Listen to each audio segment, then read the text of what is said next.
The tank was running on fumes, dripping sweat like a faucet, fighting gravity just to stay upright. Eyes locked forward, the young fighter dropped the bad news: the dungeon boss had arrived. Standing before them was a level 67 Suburamus dragon, a total nightmare engine. The beast unhinged its massive jaw, charging up a fireball to nuke the entire squad. The archmage screamed for a defensive play, but the tank yelled back, "My shield's gonna shatter like glass." Then the vibe shifted. The bearded fighter froze, totally confused. Wait, who is that? Just yards away stood a green-skinned freak with razor claws and a dirty loincloth. The dragon lunged again, radiating pure hatred, but it didn't matter. The long-nosed goblin just smirked, taking a huge bite out of a greasy chicken drumstick. The party stood there, jaws on the floor. Was this a glitch? Boom.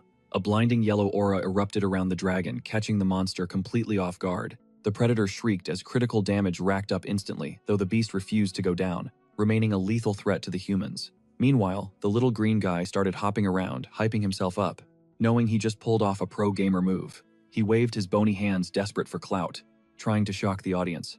The trio was absolutely shook, a lowly, brainless goblin. Just soloed a dragon. Why were the mobs suddenly turning on each other? As the dragon glitch faded into nothingness, the bearded guy frantically pointed at a nearby ridge. Guys, eyes up, look. They spotted a weird sight. A kid with a megawatt smile, tongue out, chilling like he didn't just break the game. The dark-haired boy watched the chaos, clearly satisfied with his puppet show. The squad below realized this was all his doing. But in reality, the guy was grinding in real life at a construction site, sweating buckets, hauling heavy bags, just to scrape by.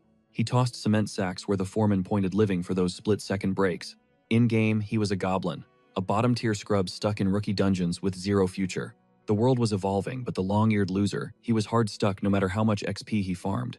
Suddenly overheard chatter about Mr. Cha caught the dark-haired boy's ear. Co-workers were buzzing about a guy who unlocked a hidden class in Gates of Destiny. Talk about winning the lottery. They were obsessing over that viral VR MMO.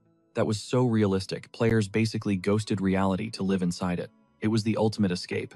The gear cost a fortune, but thanks to PC bangs, on every corner anyone could log in. The game blew up so hard. Investors poured in serious cash, flipping the script completely. Virtual loot became actual rent money, and players guarded their inventories with their lives. Gates of Destiny changed everything. At first, our MC Kim Chul-soo loved it, but the honeymoon phase ended fast.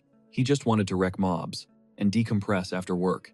Instead, he triggered his stonemason skill, swinging a pickaxe, to farm a pathetic 3 units of ore. He clutched his head, raging. We're just mining useless rocks all day. Where's the progression? Tears streamed down his face. Where's the hero arc? Where's the waifu? The wedding? Suddenly he looted something insane, an emerald healing crystal, worth at least 300,000. He stuck out his nasty tongue, licking the gem like a creep, fantasizing about the rich life. But his daydream shattered when a soft, polite voice said hello. He looked up, stunned by a total goddess. She clocked him as a mason and asked for an assist. "My guild needs to clear this dungeon," she explained. "But the path is blocked by debris, and we're clueless about mining." "We figured we'd hire a pro." Kim shrugged.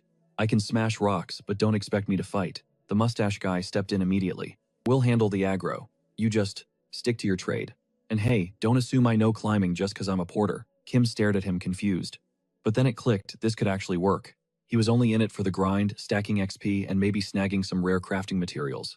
But there was one massive red flag. Trusting randoms in this game was a gamble. Sure, respawning was a thing, but getting betrayed still sucked. Suddenly, his internal monologue was cut short when a stunning girl clamped onto his wrist with her delicate porcelain hands.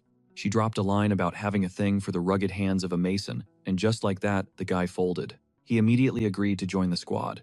But 5 seconds later, drenched in cold sweat, Kim Chul-soo panicked, realizing his mouth had moved faster than his brain. Pure cringe washed over him. He flashed back to the level 7 Grey Wolf and realized something terrifying. The mobs here weren't boss tier, but he was still too weak to scratch them. Reality hit hard. As a pack of starving predators encircled him, all he had to defend himself, a rusty basic pickaxe. The alpha wolf lunged, and our terrified hero froze, shielding his face and waiting for the end. The girl shouted for him to stay put then.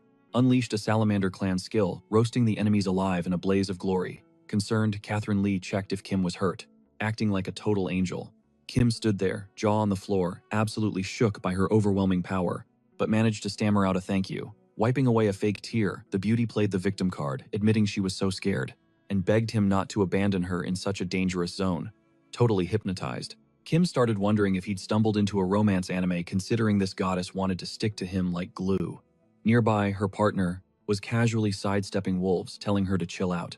Keeping zero emotion on his face, he unslung his weapon, ready to deliver a lightning-fast beatdown to the remaining beasts. With one clean, brutal swing, the fighter sent monster guts flying in every direction, keeping them at bay effortlessly. The warrior grumbled that they usually didn't bother with low-level runs, but rumors of a rare ore deposit convinced them to check it out. He then threw some shade, adding that dumping experience points into a looting skill was absolute trash behavior. Kim felt personally attacked. The tense hero wanted to snap back without him. This meathead couldn't mine a pebble, but the guy's arrogance was intimidating. Glaring at his teammate with murderous eyes, the stern Kim Chul-soo asked if the guy seriously thought he had zero combat utility. But deep down, Kim knew the truth. He really didn't have any fighting skills, so he had to swallow his pride. The bearded tank muttered that if their intel was bad, they were going to lose a ton of cash on this trip, and his buddy told him to pray that wasn't the case. The warrior threatened that if this was a bust, someone was going to pay for wasting their time in this hellhole. Bitter and annoyed, Kim thought to himself that he was sick of eating dirt and being humiliated just for a few coins, even if it was his daily reality. He kept telling himself, just finish the job, grab the bag, and log off. But the grind never stops. Fueled by pure rage, the bricklayer slammed his pickaxe into the rock face with everything he had, cracking the massive boulder wide open. Kim and the squad stood there, totally stunned by the phenomenon, unfolding right in front of them. It suddenly clicked for the main character. He had just exposed a secret underground chamber. The entrance looked insanely luxurious. Kim rubbed his eyes in disbelief while the brown-eyed fighter, sweat dripping down, his face started calculating their next move. Buzzing with adrenaline, the young man yelled that the dungeon was loaded with epic rewards and maybe even a hidden class. He shouted that they had hit the jackpot, and the lovely Catherine Lee flashed a serene, knowing smile. But behind the hero, the scumbag warrior silently gripped his weapon, eyes glowing red with bloodlust, preparing to strike without a word of warning. The happy kid was literally jumping for joy, shouting about how he was going to be rich like Mr. Chom. But right then, PvP mode activated. A blade tore into his back and he screamed in pure agony. Collapsing to his knees, a stunned Kim Chul-soo gasped for air, realizing his spine had taken a direct hit. The cunning Lee stifled a cruel giggle, remarking that they only needed a naive bricklayer to find the door. The horror set in. Kim realized these weren't teammates. They were vultures who had played him from the start, and were now discarding him. The brown-eyed guy yanked him up by his hair, sneering that he'd wrap this up quickly, adding that this betrayal was the fool's only payment. Seconds later, the helpless boy was tossed aside, like a bag of garbage, unable to even utter a last word. Eventually, the young man peeled his eyes open, terrified, because he had no clue where he was. Panic turned to shock as the sweating guy realized he was still breathing. His enemies hadn't finished the job, so he figured they actually had a heart and pitied him. Nope, the hero had just been revived, and his S-tier healing crystal snapped in two. It was absolutely worthless now. Fighting back angry tears, the brunette started pounding his fist on the ground, realizing his hard-earned cash had just vanished into the void. Taking a second to chill out, he glanced up and spotted the gaping maw of a hidden dungeon right in front of him. That got the gears turning. The bitter gamer realized the zone hadn't been cleared yet, and swore he'd destroy the trash party of snakes who jumped him. Deciding speed was key. Our brave guy charged ahead, winding up to leap into the abyss. Zero hesitation, he threw his arms out and launched himself off the edge, fully committed to the flight. But reality hit hard, literally, because those were actual stairs, not a pit. He tumbled down and face-planted onto the cold stone floor. The hero cursed the devs for the troll design, thinking normal people don't build dungeons like this. While shaking off the concussion, the young man wondered if he'd actually stumbled into a secret loot paradise. Looming ahead was a massive stone statue of a creature on a throne. Welcome to the Goblin tomb. The brave kid was instantly creeped out by the ugly monster, which sported a nasty, gut-churning grin that screamed danger. As Kim Chul-soo crept forward, he prayed this dungeon held more than just hungry beasts. It was dead silent, making him wonder where those three cunning scammers who tricked him had disappeared to. Suddenly, a twitching gloved hand caught the hero's eye, moving faintly nearby. The exhausted brunette couldn't process the scene, so he leaned in to investigate. At his feet lay the red-haired dwarf from the trio, floating in a pool of pitch-black blood. It sent a shiver down his spine. Kim Chul-soo, sweating bullets, recognized the dwarf instantly, but the chaos wasn't adding up. In the game chat, the dwarf was spamming requests for a revive, but the young man hit back that he didn't have the skill. He couldn't help. The dwarf called him greedy, claiming he was just ignoring him to hoard all the rewards. But honestly, Kim had no clue what his next move was. Suddenly, a system alert popped up. His level was too low for this dungeon. He needed to evacuate like now. The panicked hero stared at the notification, not fully grasping the danger at first. Then blood-curdling screams tore through the air behind him. The startled kid spun around, wondering who was dying, and scanned the dark. Nearby, a gigantic fist had snatched up. the brown-eyed scammer from before crushing him like a soda can. The monster's other hand completely engulfed and exhausted Catherine Lee, who looked like she had already accepted their fatal ending. Staring at the repulsive abomination known as a Geiger, Kim questioned if this was even Goblin territory. The terrified guy checked the stats. His opponent was level 80. Winning was statistically impossible. The merciless monster unhinged its disgusting jaw, ready to snack on the helpless player. In a split second, it bit the brown-haired man's limb clean off. The guy didn't even get a scream out before he was deleted, fighting the urge to hurl. Kim Chul-soo called the scene horrific, but he couldn't look away. The devs added sensory feedback to Gates of Destiny, so players felt pain, but there were safety limits. Sobbing in terror, Catherine Lee begged to be saved from the beast's grip, but that was a tall order. The incredibly tense guy screamed at her to look away, making it clear his revival ability was useless against a nightmare like this. The pain spiked directly to the brain, and just like that, it was game over. Thrown completely off balance, Kim Chul-soo made the terrified call to bolt immediately. He didn't feel an ounce of pity for the trio, since they had left him for dead first. His safety was priority number one. The young man tried to keep his cool. In this nightmare scenario, choosing the only path that made sense, he moved forward relentlessly, knowing a single pause would equal instant death. At that moment, a creepy manic laugh escaped the hero's lips, telling himself survival was the only goal, even if he had to be a rat to do it. Suddenly, a notification chimed. The Goblin King sensed a kindred spirit and was actually impressed by the boy's cowardice. Freezing in his tracks, the boy locked eyes with the statue of the ugly, pot-bellied creature on the throne. Gritting his teeth, the brunette admitted he didn't want to go down this road, but the game gave him zero choice. The image of Catherine Lee sobbing was burned into his retinas, haunting the low-level bricklayer. If he had just an ounce more power, he never would have bailed. Meanwhile, that ruthless beast landed another crushing blow on the girl, trying to wipe her existence off the map. All our MC wanted was a normie job and a life without scraping for pennies. He dreamt of slaying monsters, not smashing rocks, until his hands were nothing but calluses. Tears streaming, he pounded his chest in frustration, screaming that he didn't choose this loser life.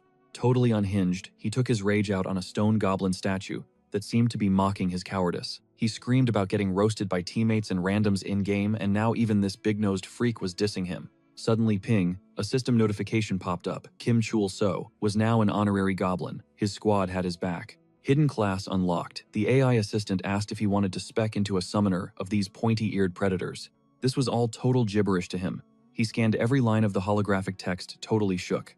Still sobbing that ugly cry but forcing a smile, Kim hit decline with zero hesitation. But the system, it didn't care. It locked him in as one of the goblin kin, ignoring his desperate protests. Out of nowhere, a horror with skeletal human hands spawned right behind him. Danger level critical. An icy chill shot down his spine. He knew instinctively running was a game over. Time for a big brain play. He activated his new skill to save his buddy, summoning a goblin, who was locked and loaded for combat. No time to think, he triggered the ability instantly. He instantly hated the blindingly extra VFX. Seconds later, a grotesque long-nosed creep materialized. Its smirk, low-key terrifying. Kim Chul-soo grinned, figuring this goofy-looking mob would work as perfect bait. While it drew aggro, he'd ghost. Keeping his cool, he pointed a finger at the nearby threat, giving orders to his new minion. The loudmouth bruiser tightened his grip on a crooked wooden club and charged. The enraged, multi-toothed beast flailed its arms wildly, desperate to avoid the hits. Convinced this was the play, our hero didn't want to waste a single frame. He prepped his exit strategy. But then, plot twist, the goblin clutched the W in less than 2 minutes. One swing, the mutant pinned the enemy's bony arm effortlessly. Total domination. Kim was thrown completely off balance. He froze, jaw on the floor, brain buffering. Another system alert, massive XP gains acquired. He couldn't compute the math on that one. But suddenly the protagonist unlocked skills like lunchtime and walking time. His summon instantly leveled up by 1. Not a bad start for a rookie run.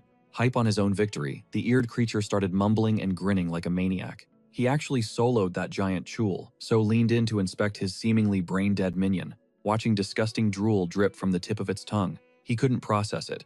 This hideous thing was max level. Meanwhile, Kim was still a noob. Flashback to the trauma, the massive mutant gripping a brown-eyed guy and dragging him toward a gaping maw. A scene seared into Catherine Lee's nightmares. Seconds later, the guy was literal paste, devoured by the merciless beast. The girl screamed her lungs out, realizing she was next on the menu. Plot twist, it was just a game. She was wearing a VR headset, but the emotional damage was real. A worried bystander rushed over to the girl, who was clearly drowning in the virtual nightmare. He ripped the headset off Catherine's face to let her snap back to reality. The panic-stricken brunette realized the horror was over, a situation the man hadn't wanted to believe was happening. Seeing the terror in her eyes, he dropped the hard truth she wasn't walking away from this easily. Back in game, the MC's new sidekick kept swinging that club, dealing massive DPS. The little trickster deleted entire packs of wolves, and his master's XP bar was filling up by the minute. Soon the goblin's eyes glowed crimson, his bloodlust spiking, rising exponentially. Meanwhile, a chill Kim Chul so was just looting mana stones from the ground. He told Shikek to chill out, realizing the greedy little guy was getting a bit too cocky. Chul Su stared at the mountain of wolf claws and shimmering shards, grinning like a maniac. Jackpot. We physically can't even haul this much loot. Since the little green guy obliterated the Geiger, the system marked the dungeon as cleared. And with his squad mates wiped out, he was the sole survivor walking out of that hellhole. Still, Chul Su was baffled. How has this big-eared menace never leveled up once? Especially after he just soloed every single enemy in his path like it was absolutely nothing. Zero stats, zero info. The system gave him nothing on the summon, leaving the hero completely in the dark. It made no sense how a trash-tier mob could one-shot a mutated boss. But logic took a back seat as greed kicked in, practically drooling at the potential payday. Chul Su told himself to abuse this glitch before the devs patched it out. Cut to the Citibank, where he rolled up to the counter asking the teller if he could make a quick transfer to a third-party account. Then he dropped the bomb. He had some high-tier loot he wanted to liquidate for cold, hard cash. He slid a Geiger's heart and membrane across the counter. The brown-eyed teller froze, her composure cracking. She started crunching the numbers, and seconds later, her expression shifted from professional to pure terror. Eyes bulging, she screamed for her manager at the top of her lungs. Chul Su winced, wondering if blowing out eardrums was standard customer service. Before he knew it, he was ushered into a private room sitting at a fancy table. The bank director himself was playing waiter, pouring tea from a porcelain pot into an expensive-looking cup and saucer. The pint-sized manager flashed a customer service smile. "How is the tea, sir?" Chul Su didn't hold back. "It's ice cold." The manager panicked, apologizing for forgetting to actually boil the water. Ignoring the awkwardness, Kim got straight to the point. "I'm here for the payout, not the beverage." The director nodded, shifting gears. He mentioned he had some exclusive propositions for a VIP like him. He started pitching their elite investment systems, promising massive returns for a young hunter with capital. Chul Su got the gist, but he was suspicious. Shouldn't a regular employee be handling this pitch? The glasses-wearing director just advised him to watch the exchange rates, then finally got down to business. He pulled up the appraisal for the artifacts. Then he dropped the number. For both items, we're looking at 230 million won. Chul Su nearly crushed the tea mug. His brain short-circuited. He was ready to kiss that little green freak right on the mouth. Without the goblin flatlining the Geiger, he'd be broke. Suddenly, that hideous monster looked adorable. Who's a sweet boy, he thought. Then reality hit. Okay, no, he's still objectively disgusting. Back outside, Chul Su panicked. He needed to ditch the goblin fast because every head on the street was turning their way. Bystanders snickered at the idiot walking a big-eared monster, like a dog whispering that he must be out of his mind. Little did they know, Chul Su kept muttering, "They're not looking at me, they're not looking at me," but that mantra wasn't working. Suddenly, the goblin decided he was done with the disrespect. The creature swung his club at a bystander's knee crack. But before he could follow up, a massive shadow swallowed him. The goblin froze, sensing danger. A red-haired tank with a massive weapon resting on his shoulder stared down, looking absolutely livid. "Filthy goblin on my street," the crowd gasped, buzzing with excitement. It was him, the terror of the worlds. Peyton, the heavy hitter from the Everton Guild. Dripping with sweat, Kim thought, who picks a cringe nickname like Terror of the Worlds? Definitely a psycho. Sensing the air turn heavy, Chul Su yelled at the giant, desperate to de-escalate. "Hey, don't touch him," he shouted, defending his club-wielding summon. Peyton didn't even blink. The furious hunter swung his machete, aiming to cleave the monster in two. But then, the impossible happened. The big-eared runt raised a hand, intercepting the attack, and delivering a lightning-fast counterblow. Critical hit. Peyton stumbled back, coughing up a mouthful of blood as his chest caved in from the impact. The crowd went dead silent. Did a level 1 goblin just floor the terror of the worlds? One single blow. Kim started hyperventilating. If they linked him to this overpowered anomaly, he was dead meat. From the shadows, a hooded figure scoffed. Pathetic. Losing to trash. Enter In Yoon, the son of darkness, a level 30 assassin. And he brought his crew to avenge their humiliated guildmate.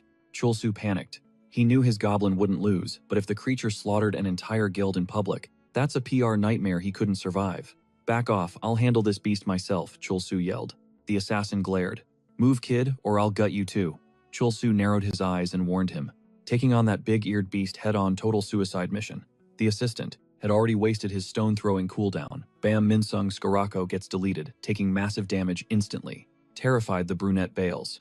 He thought this game life was going to be a dream run, thanks to the goblin, but reality hit different. Suddenly, a gray-haired old dude lurking nearby yells out, waving the rookie over for cover.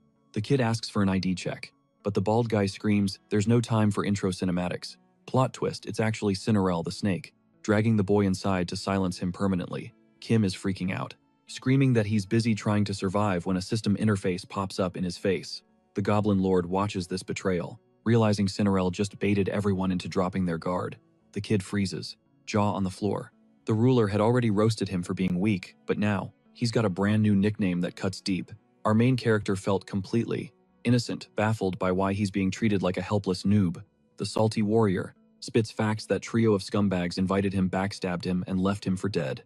But the brave goblin steps up. He is done letting these guys disrespect their stats. His nose sharpens into something monstrous, tongue lolling out as he announces the Everton Guild is getting razed to the ground.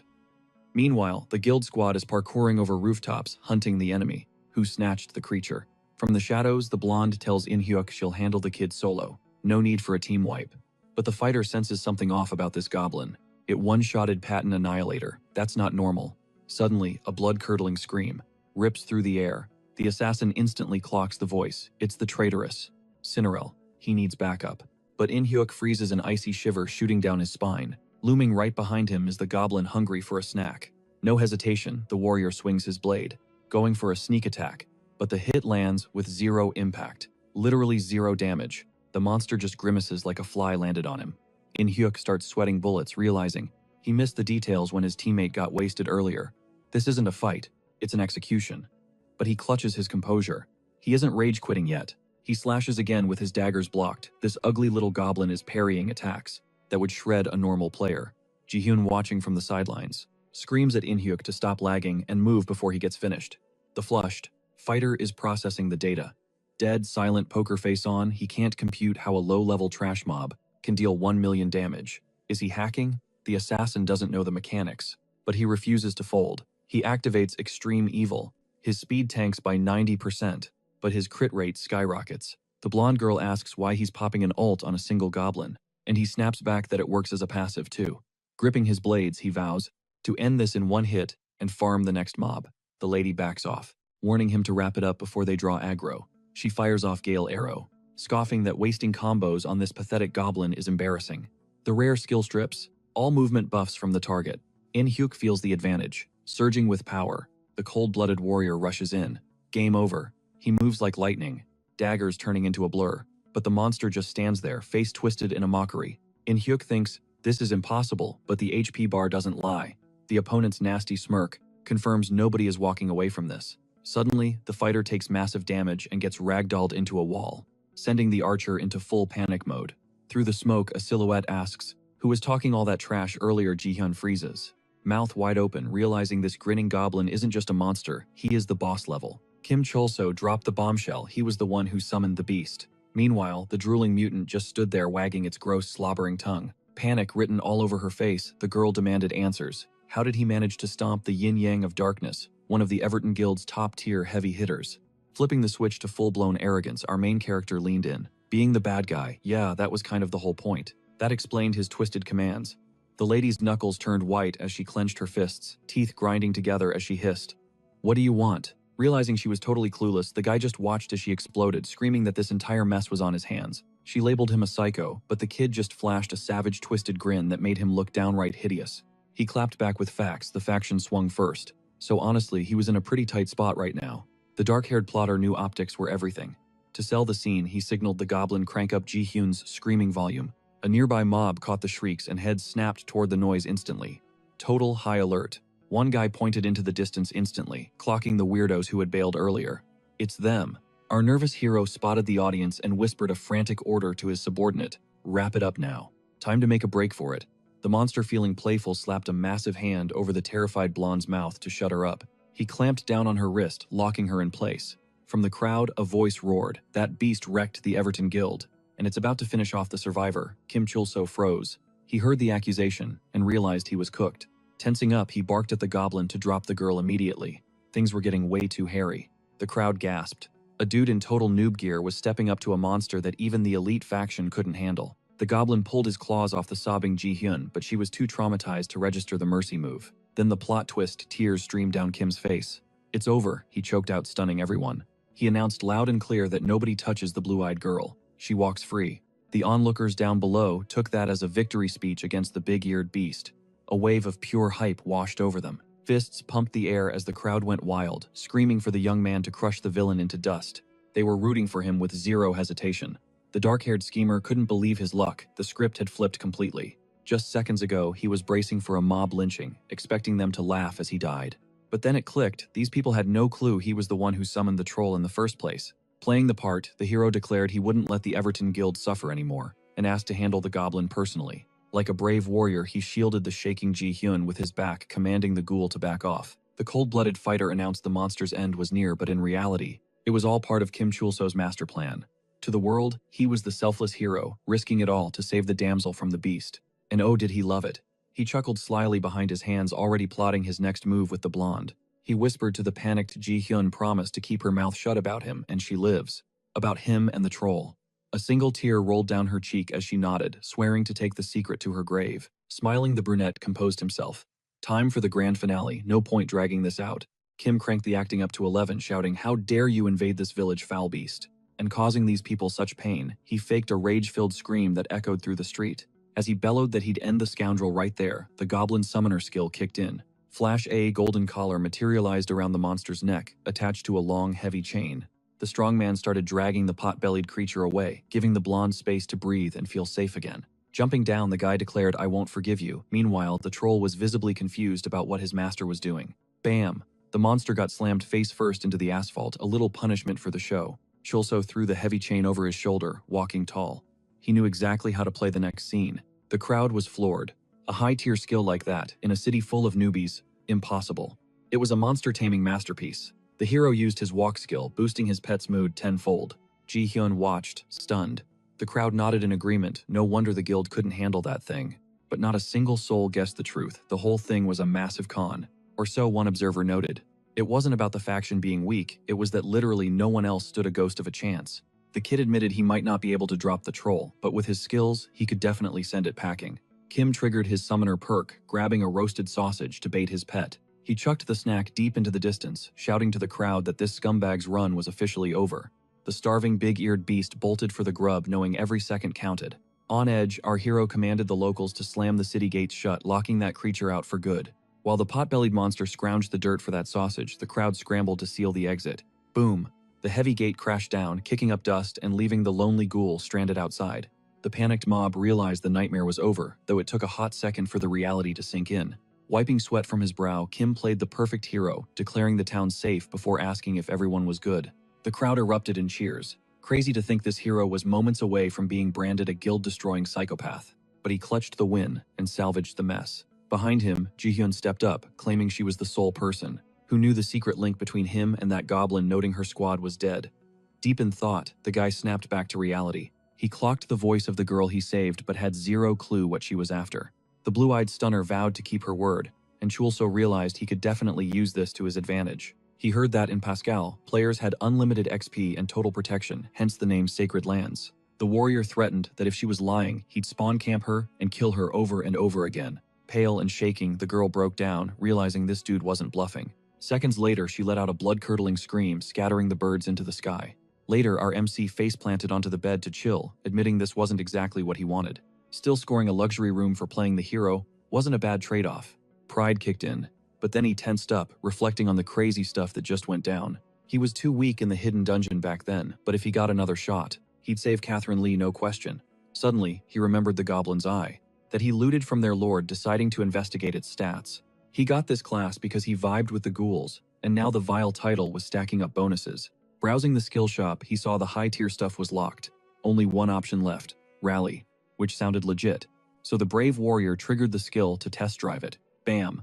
A long-nosed troll spawned right in his face, scaring the living daylights out of Kim Chul-so. Heart-pounding, he panicked if anyone saw this freak in here. It was game over for both of them. Suddenly, the innkeeper's voice cut through the door, asking if he was okay. He yelled a quick yeah before whispering a frantic apology to the goblin, and hissing at it to lower the club. Chill, he realized this creature was just like him, while the thing kept grunting. Soon, the unlikely duo crashed in the same bed, the guy lamenting that this world was crawling with trash.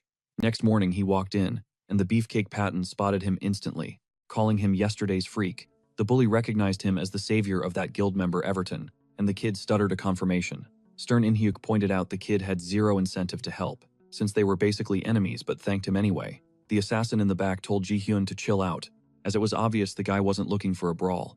Then our hero dropped a bomb. He only saved them despite them trying to off him because he needed a favor. The shady guy smirked, admitting that regardless of the drama, they owed him big time, and they always pay their debts. The hero cut to the chase. He needed to hit the next zone as soon as possible, since he was already past level 30. Did they know the way? Stone-faced Ji-hyun caught the drift about Fiorindo and started to explain. But suddenly, a bland guy with a gray beard jumped in, claiming he held the key. That shady senior totally flipped the script, dropping the bombshell that he actually knew exactly how to navigate to the target zone. Our main guy was ready to throw hands for the earlier deception, but the old man panic apologized, covering his face like he'd been caught red-handed. He cleared his throat, admitting that since Chul-soo had soloed, that goblin, the kid, was basically a monster. He even hinted that our hero might be overpowering the rest of them, which clearly rubbed the hot-headed annihilator Patton the wrong way. Even though the emotionless protagonist knew that was a bit of a stretch, he couldn't help but analyze the situation.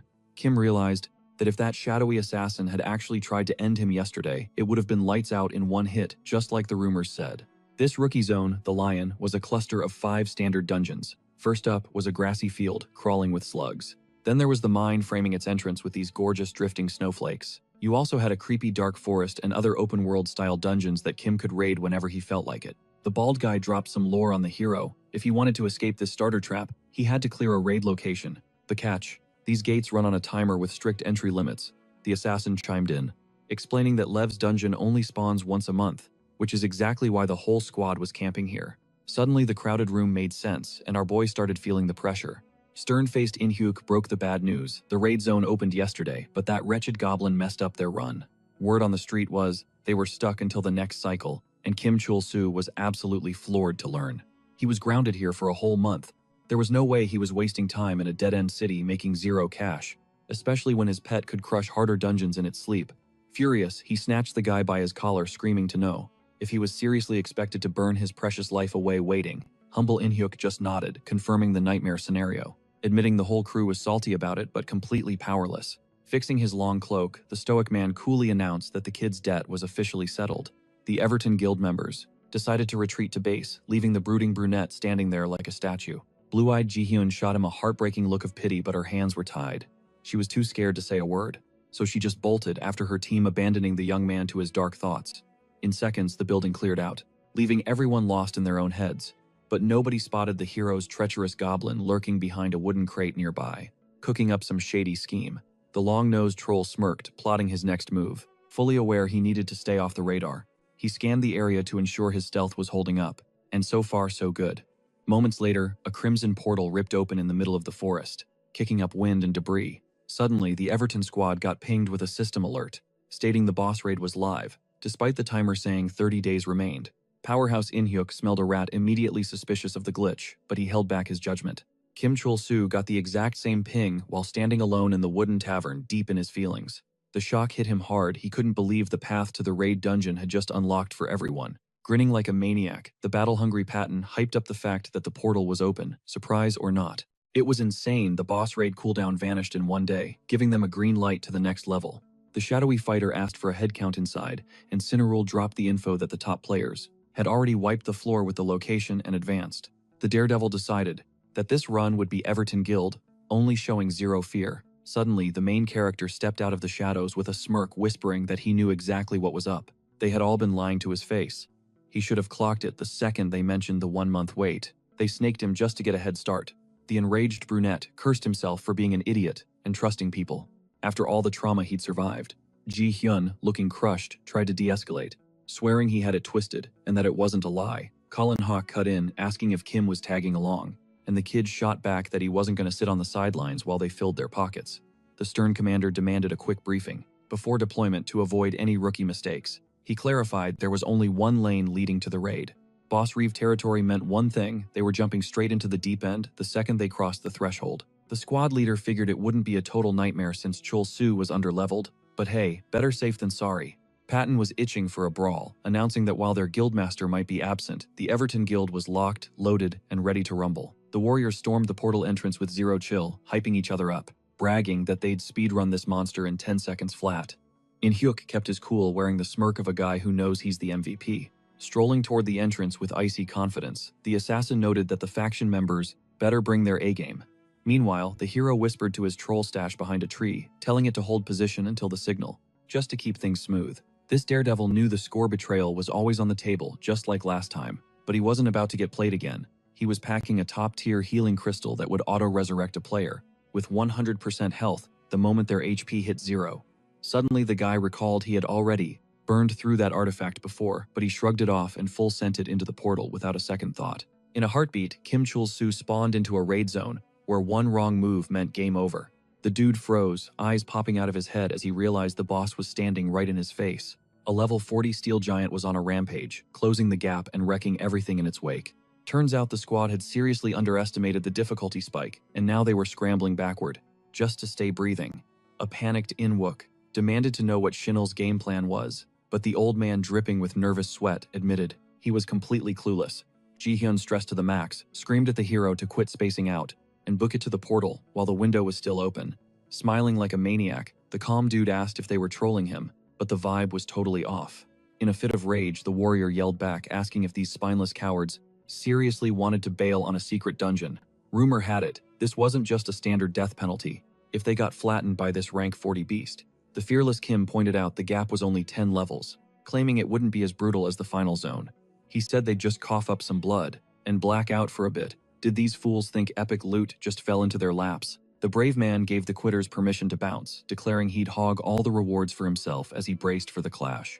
The enraged fighter popped his rally skill and summoned a goblin, screaming that he was about to solo this giant right now. Under the digital starry sky, the pointy-eared summon was ready to assist its master instantly and prove its worth in the big leagues. It noticed the wind picking up but glitched out on the situation, so it just stood there like a statue. Meanwhile, the Steel Knight kept stomping toward the arrogant brunette, who didn't even flinch. The bitter player was banking on his powerful troll swooping in, but the enemy's iron fist was already descending. Splat, the fool got deleted, and Patton asked if this idiot was the same guy who struggled against a ghoul yesterday. Yoon-hyuk, totally unbothered, asked who cares about a dude who dug his own grave. Then he noticed the portal slammed shut, sending a wave of shock through the team. Serious mode Shinil explained that normal zones have a tiny chance to glitch out, turning a standard raid into a hidden dungeon. Now, it clicked why the boss was so OP, and they were locked in a deathmatch with no exit. Meanwhile, our main character in the real world was stressing out. After his avatar got wiped, though he was still strapped into his VR gear, the guy was absolutely furious that the giant one shot him even though his level was over 30. Pulling up the stats, he instantly realized he forgot to allocate the goblin's skill points, basically nerfing his own win condition. He couldn't summon the troll, because the instance was locked and now his loot was on the line. The assassin, raging hard, ordered the squad to go on the offensive since they were trapped like rats. Back inside, Kim Chul-soo lay face down on the stone floor, but his eyes were wide open, creepy. Meanwhile, the relentless Ji-hyun fired off her tailwind arrow skill to knock the enemy back. Her clutch play doubled the movement speed for the whole crew, which was a massive buff. The old man shouted for Yoon-hyuk and Min-soon to aggro the giant and find a weak point, but the hero couldn't make out his mumbling. The fearless fighters didn't hesitate, launching into the air, just as the giant prepared to grind them into dust. Consumed by berserker rage, the monster unhinged its jaw. Launching a lethal counteroffensive, the ice-cold assassin and his partner moved through the shadows like a blur. Knowing every beast has a breaking point, they unleashed a 32-hit combo designed to shatter the monster's defenses. The plan was simple: spot the deepest gash to find the weak spot. But Min Sung's voice trembled, 0 damage dealt. This method used to wipe the floor with enemies, but this time completely useless. His partner stayed ice cold, narrowing it down. Option 1, this guy's defense stats are off the charts. Suddenly, the enraged titan swung a massive steel fist, aiming to flatten everyone in a single heartbeat. Total wipeout seemed inevitable, but the assassin juked the attack, leaping away at the final split second. Moving at god-tier speed, he carved a deep gash into the beast, sending a fountain of blood spraying across the arena. Jin Young's blade danced, but he realized the hard truth: light attacks were bouncing right off this tank. Time for plan B. Turns out the steel giant possessed a trait called hatred for the weak. Massive Clue dropped this passive skill, nullified any attack dealing less than 5% total damage. That's why the boss's HP bar hadn't budged. A panicked Patton shouted that he was the only one hitting hard enough, against a level 40 enemy maybe. But old man Shin Ryul cut in with a correction. There was a better DPS option on the field depending on the setup. He was talking about Ji-hyun. Her unique skill burned her own HP to draw the bowstring. The more life she sacrificed, the deadlier the shot. The brute didn't know her capabilities, but he stepped up. If you need time to charge, I'll buy it. The swordsman triggered his combat key, glowing with aura, as he prepared to face the beast head-on. He screamed a taunt at the monster, successfully pulling aggro as the beast lost all self-control. Massive fists rained down on him. Meanwhile, Kim still face-planting on the floor, mentally labeled Patton a total moron. Guy should be sprinting for the exit, not trolling the raid boss. The Titan hammered the stone floor, pulverizing the terrain, in a desperate bid to squash these puny humans. The swordsman tanked the hit for just 1,000 damage, smirking as he called the enemy soft. He kept roasting the giant, while the cunning Shin Ryul hovered behind, begging Patton to stay focused. This wasn't a game. The old man warned that one slip-up meant game over for everyone. The strongman locked in. It was time to execute the strategy. A crucial skill flared to life. It linked damage with the target. Whoever had the bigger health bar took the heavier hit. The hero, currently in spirit form, watched with anxiety. These Everton Guild members were low-level scrubs with 0 hidden classes. Inhyuk kept it grim. Their assassin squad would shred the giant's armor, using strictly passive skills. Their weak point elimination chipped away 2% of the enemy's defense per hit, a solid debuff. Without blinking, the fearless crew dove in to flank the enemy from the rear. Chul-So was baffled by their raw power. Shin Ryul and Patton held the front line while Ji-hyun rained death from the back with her bow. The nervous rookie realized a nightmare scenario. If the party cleared the boss now, he'd get 0 XP and 0 loot. Since the system flagged him as dead, suddenly the boss launched an iron fist at the fearless annihilator. But the big guy froze, sweat dripping down his face, realizing the beast wasn't looking at him anymore. The red-eyed monster had locked onto a different target. The furious tank roared, trying to pull the fight back to himself. A massive hand crushed the stone slab, spiderwebbing the ground in a display of power that looked almost cartoonish. The protagonist popped a restoration stone. Time to carry these losers, seeing as he was the highest level in the room. System prompt. The superior crystal grants a full revive with 100% HP upon death. Kim Chul-So smirked. The main event is fashionably late. Instantly, the steel giant snapped its gaze to him. The enemy triggered superficial destruction, instantly deleting Seo Ji-hyun and the speedster Min Sung from the fight. The rest of the squad got ragdolled across the room before they could even process the blitz attack. Only Patton remained standing, gripping his sword with white knuckles burning with a need for vengeance. The Annihilator lost it, screaming at the iron bastard for daring to touch his crew. A tense Shin Ryul shouted for focus, warning him not to fall for the giant's mind games. No hesitation, the brave warrior triggered his ultimate and swung, aiming to chop this monster into scrap metal. But out of nowhere, the boss claps back hard, hitting the tank for nearly 4,000 damage instantly. The old-timer realizes his clever little trick just backfired, and suddenly, the redhead is face-planting into the dirt. Stone cold dead. A few seconds later, Kim Chul-So stares blankly at the kill feed. Patton and Cyril are gone. Our hero is sweating bullets, screaming that his self-revive isn't why they're losing, he was just trying to get back in the fight. Inhyuk slides out of the shadows like a ghost, gripping a wicked curved dagger ready to clutch up. He knows the game mechanics perfectly. Monsters love to squash healers and archers, but usually ignore the tanks. But that battle cry messed up the aggro tables, and the boss smashed Patton instead of the raid leader. The second that ignored player revived it, wiped the boss's threat meter, and the squad got one-shotted before they could even blink. Adrenaline pumping, Ji-hyun asks for orders, practically begging to let an arrow fly. She's fueling the shot with her own HP. The more life she sacrifices, the bigger the damage multiplier. Her teammate yells to chill out if she fires now. She ruins the whole setup. Patience is key. They haven't fully stacked the assassin's armor break, yet they need that extra 2% shred to kill this thing. The warrior charges in, vowing to turn the steel giant into scrap metal, screaming at the girl to hold her spell. He warns them that without the blonde's rush attack, they have absolutely 0% chance of winning this raid. She stays laser-focused while a confused Kim Chul-So awkwardly asks if he can do anything to help. She shuts him down cold. Without his goblin, he's useless, so he better just sit this one out. Then she throws shade, telling the kid he's just dead weight, totally shaking his confidence. He can feel the hate burning in her eyes. In his head, he knows she's blaming him for this entire mess.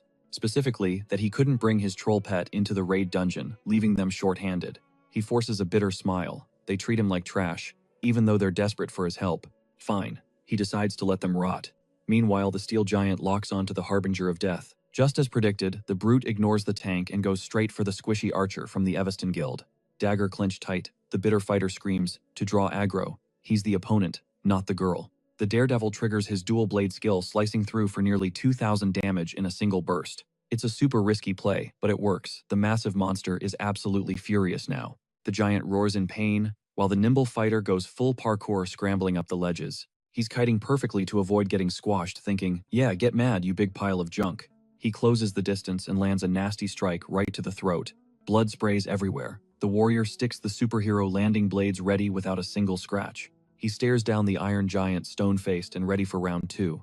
The only way to win is massive burst damage, and In-hyuk is executing the strat perfectly. The shadow assassin calculates he needs 3 full combos to pull the threat completely off his team. Boom. System notification confirms. The steel giant has finally locked on to the cold-blooded fighter, but he's running on fumes, only 3 stamina points left to hit the weak spots. He has to make every hit count. He just needs to buy a little time, so he gets cocky and starts taunting the boss. A quest pops up: dodge every attack for the next 3 seconds or it's game over. Then disaster strikes. He freezes. The system flashes red, insufficient mana. The boss sees the opening and moves to crush the annoying fly that's been stinging him. Kim Chul-soo watches from the sidelines, jaw on the floor, unable to believe it all went wrong so fast. Moments later, the brunette is standing over In-hyuk's corpse. His dead eyes look absolutely haunted. The furious survivor screams that he should have stayed dead instead of respawning and ruining the run. Their overconfidence just doomed them. Ji-hyun screams right back, voice cracking with stress. She yells that his resurrection reset the fight mechanics, and now he's trying to shift the blame to someone else. They're literally butting heads, screaming in each other's faces, getting absolutely nowhere. They're so busy fighting, they forget one tiny detail: the enraged giant behind them is still very much alive and roaring. Terror seized the duo as they screamed, realizing they were trapped with zero exit strategy. The behemoth shifted focus, locking its sights on the Deathbringer, whom it wanted deleted from the battlefield permanently. Fuming, Ji-hyun started drawing her bowstring taut, gritting out that she wasn't fully charged, but this was her only window to fire. Desperate, she shot a glance at Kim Chul-soo, who was just chilling there, scanning the digital scoreboard with a weird, twisted grin. The hero casually asked if the rumors were true. Was she really glued to the spot while recharging her stamina? Blue Eyes couldn't figure out his angle, fighting every instinct to keep her cool amidst the absolute madness. Tears welling up, she screamed at him to back off, hands shaking so bad she nearly dropped her weapon. But our cunning hero didn't listen. He scooped her right onto his shoulders, knowing she needed 10 more seconds to recharge. Meanwhile, the steel titan was smashing the floor into dust, pulverizing the stone slabs. They barely dodged the impact. Ji-hyun was totally bewildered. How was Kim moving as fast as the late Yoon-hyuk? Here's the kicker: our confident hero had dumped every single stat point into agility. Not even assassins go that hard. Plus, he snagged a bonus point from that goblin, who he was still beefing with, by the way. Finally, the Deathbringer was locked and loaded. She begged him not to rush her one miss, and it's game over. But the kid just casually reminded her that the Evidin Guild was racking up a serious debt with him.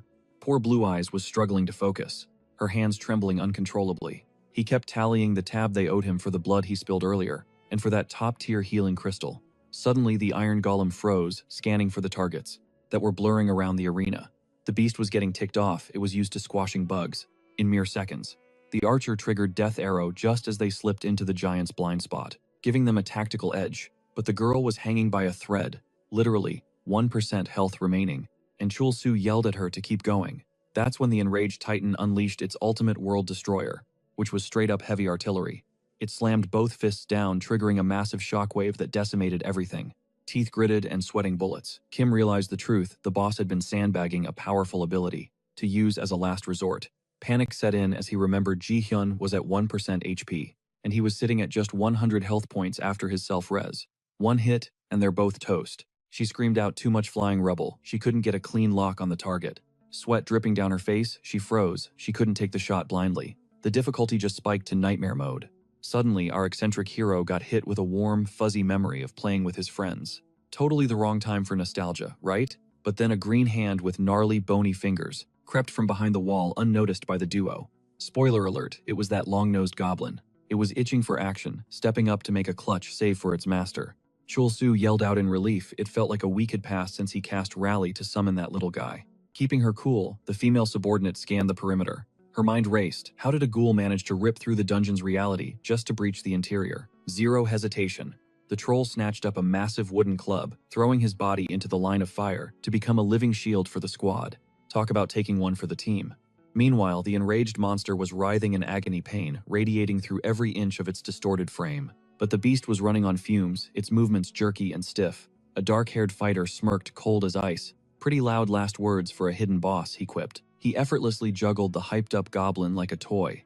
Showtime, folks. The main event we've been waiting for is finally here. Right on cue, the archer let fly a fully charged arrow of death, screaming through the air dead set on the target's skull. Our daredevil launched herself upward, defying gravity, just to get a front row seat to the carnage.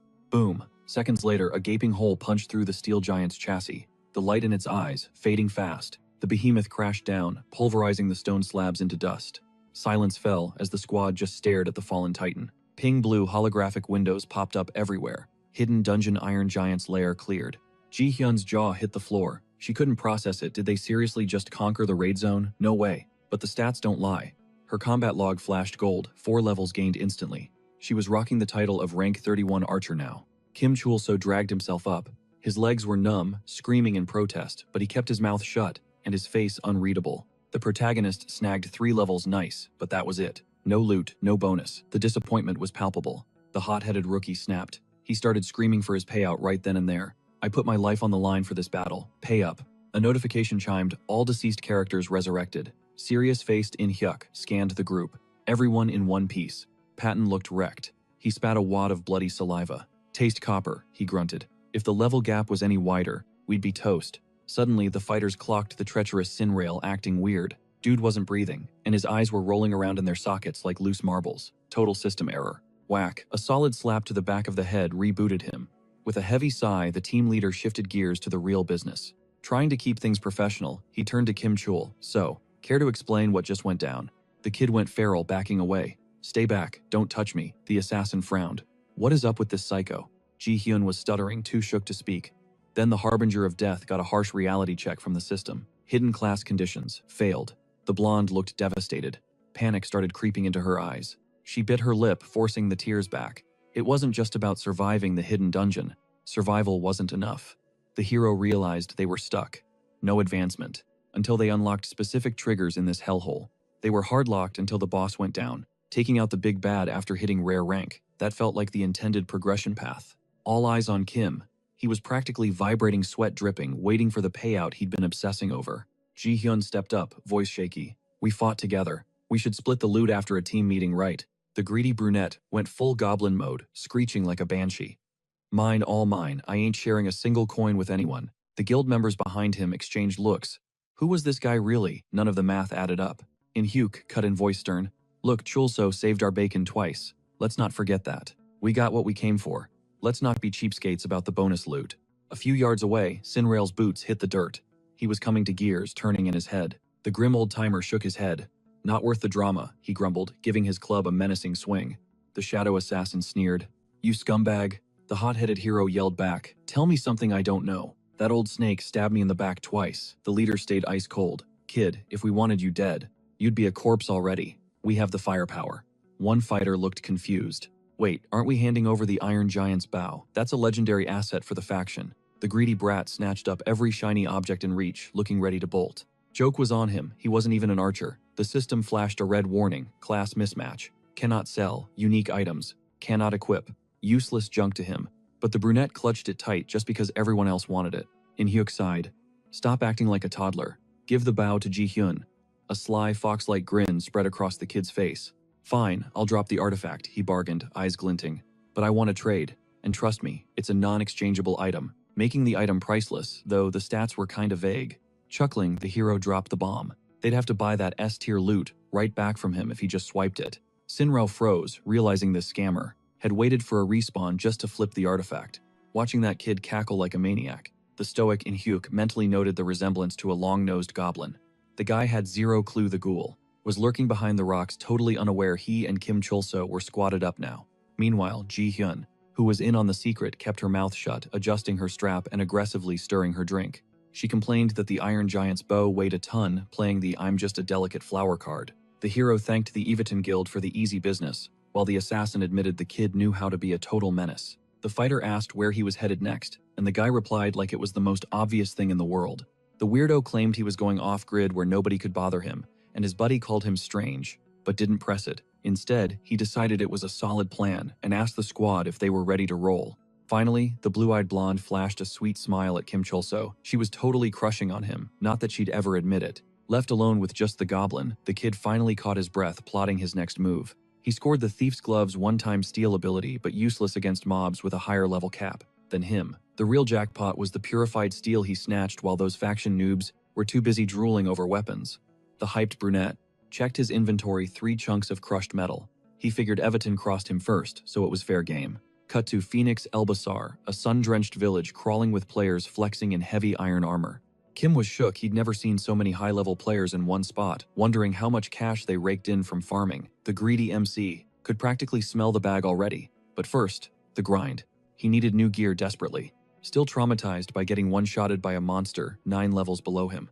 The main character had been rocking the same trash armor since tier 3, so no wonder he was squishy. Nervous Cholso stared at his stats. Negative defense seriously when the goblin started yanking on his pants. The kid warned he'd punish the little guy if he caused a scene in the lobby, but the goblin wasn't trolling.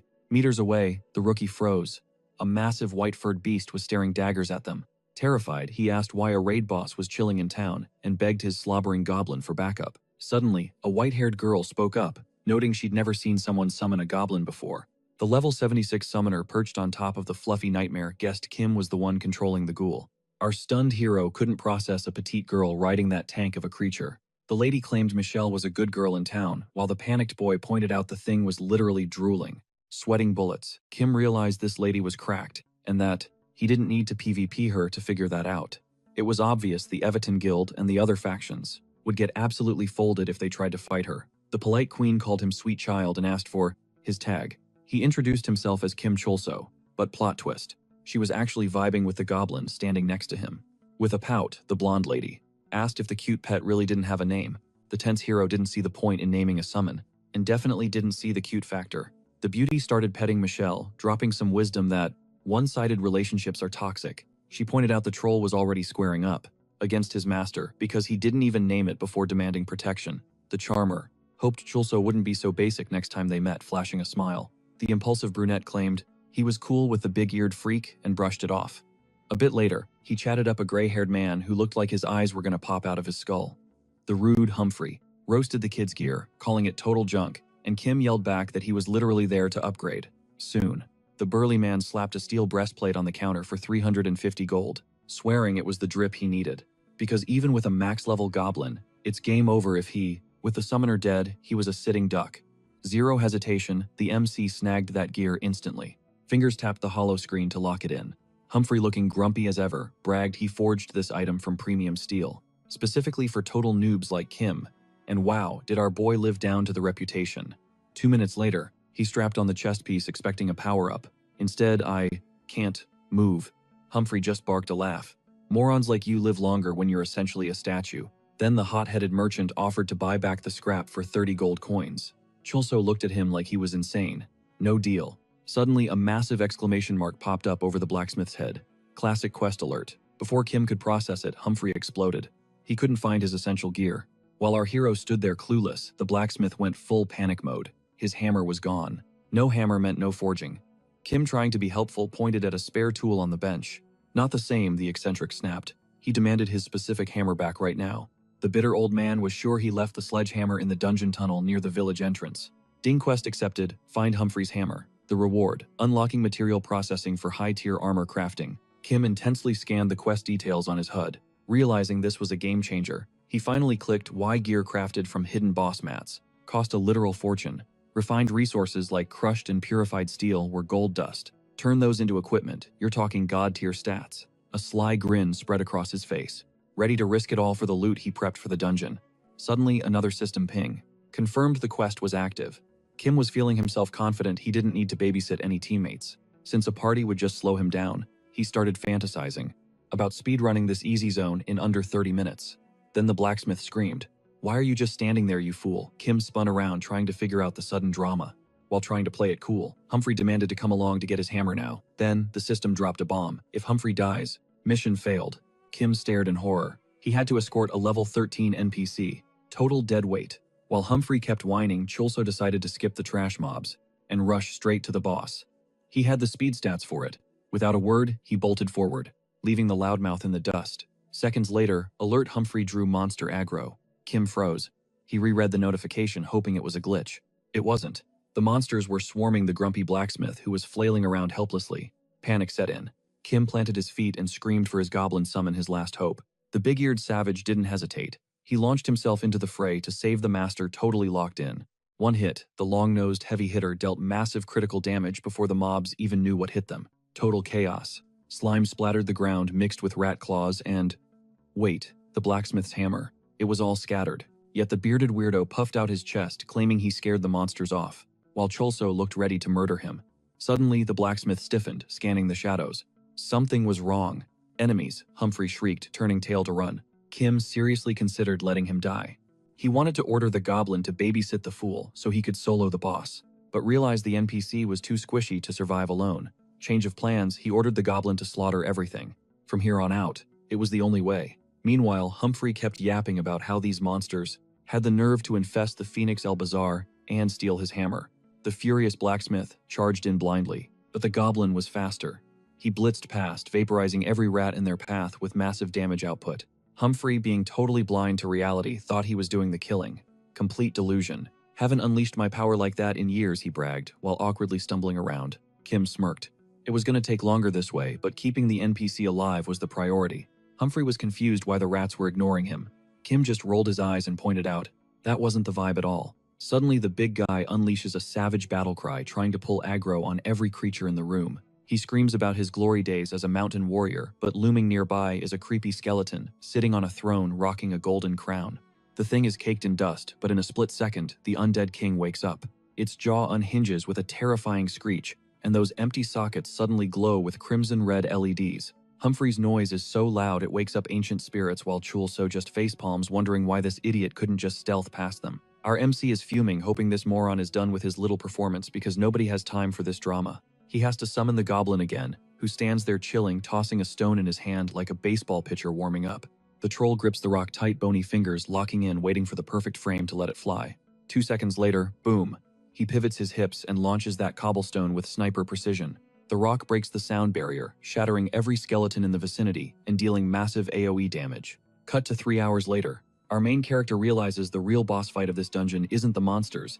It's dragging this crazy blacksmith Humphrey along. The alert young man picks up a weird noise ding. He just hit level 37, when suddenly, the nervous blacksmith screams at him to run. He yells, "It's a trap," just as ominous yellow lights start blinking in the dark corners of the hallway. Major red flag. Suddenly, 3 golden arrows shoot out of the wall, aiming to one-shot anyone in their path. Even with maxed out gear, that's lethal. Terrified, the dark-haired boy dives behind his drooling goblin, who just keeps that goofy smile on his face. The goblin has zero fear, but the young man is confused. Why did the trap trigger now? He can't figure out the trap's mechanic yet, but he doesn't have time to overthink it. Meanwhile, the rude Humphrey is stepping on a skeleton's skull, but his HP bar is dropping fast. Turns out he tanked one of those arrows to the chest. He's critically wounded, cursing his enemies through the pain. Kim watches in shock as the poison spreads instantly, and the big brute collapses like a sack of bricks.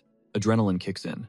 The enraged fighter sprints forward at insane speed, swearing he's going to kill that undead menace all over again. He blames the skeleton for ruining the run. High above, a shadowy figure with glasses watches the boy's heels spark as he runs. From his vantage point, the cool-headed mystery man smirks. He finally tracked down the legendary Kim Chul-so. Fast forward.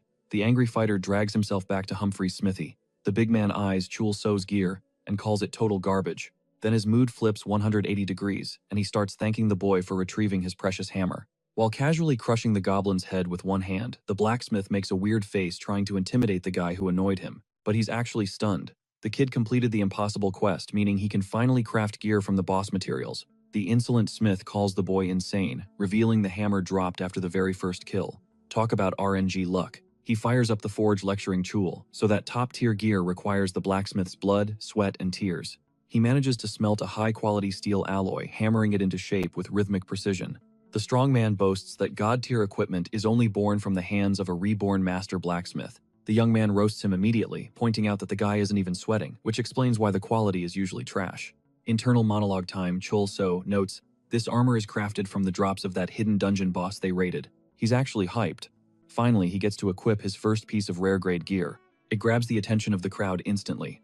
We're talking light blue steel armor with a serious glow-up. The stats are broken. It grants a chance to trigger destruction of the sky and earth on impact. Gray-haired Humphrey acts all noble, saying he won't charge for it this time, but asks the kid not to get too sappy with the thank yous.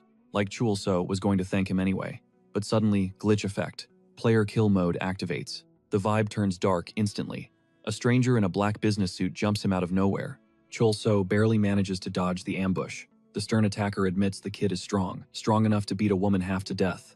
At first, Kim just brags about his dexterity stats, then yells, "What the heck are you talking about? What woman?" The gentleman drops the bomb. Chul-so was in his lady's last squad, and now he's acting innocent. He points a sharp blade right at Chul-so's face, screaming that this scumbag is pretending he doesn't know the beautiful Catherine. That name hits like a truck.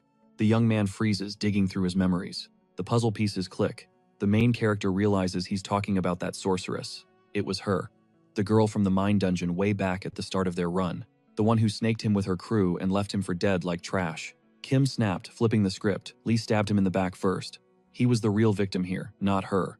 The stoic guy wasn't buying that sob story. He had receipts, and he was ready to drop them. He pointed out the obvious: our hero is standing there healthy, while his lady is stuck in a coma with zero signs of waking up. The brunette froze, jaw hitting the floor.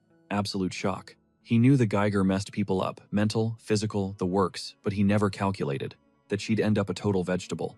Panicking, he screamed that the monster was to blame, not him. He swore his hands were clean when it came to hurting Catherine. Blade drawn, the opponent ignored the excuses. He kept piling on the guilt, locking them in a deadly standoff. Lunging forward, the man roared that Miss Lee's spot, as the Samyang heir was hanging by a thread because of this. But then pure confusion hit the defender's face. His attack landed, but did zero damage, not even a scratch. Kim Chul-so's expression darkened into a nightmare. Time to unleash the goblin. He pressed again, voice cold. How is the chairman's daughter really doing? They were talking about a global empire here. Cars, semiconductors, tech. A literal titan of industry. Word on the street. Land a job there and you're set for life. A true golden ticket. But here's the sketchy part. Catherine Lee partied up with our hero, blacked out, and woke up in a hospital bed. Icy cool, the man grilled him. Did a level 80 monster really jump her in an open dungeon? Sweating bullets and forcing a smile, the kid stammered. Maybe she just couldn't handle the brutal L she took. The suit narrowed his eyes. You're rank 3.